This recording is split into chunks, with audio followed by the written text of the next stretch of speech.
تو گفتی الان من حرف میزنم، بهت دنده میدن بعد برات دست میزنن. واسه آدمش خوبم مگه خب تو آدمی؟ من اصلا خبر نداشتم که بوده یه دادنی. قدیما میخواستمت تو نشد باورت، قدیما نفهم بودم الان کش خواهرت.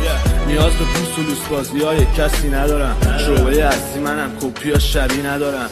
آدم های اضافی از زندگی ما خط میخورن، یه گرگ زخمی هم که تو حلق شیر دست میکنن. تو دلم اشکینی دیگه هرکی هست رو پامه، نه من خدای کسی نه کسی خدامه. یه چند تا بیاشیه هر وقت که بگم میان، یکیشون دوست پسرم داره تازه به هم میان. به من چه؟ من باید با لحظه ها مال بکنم، قصد چرا واسه هر پرشتی اگر تو بیا چی میشد؟ میموندی به دل میگفتن که بیا. دیدی شد دیدی تا فهمی دوستش دارم یکی نذاش بره. خودت رفتی خراب بازی همه چی خراب بشه.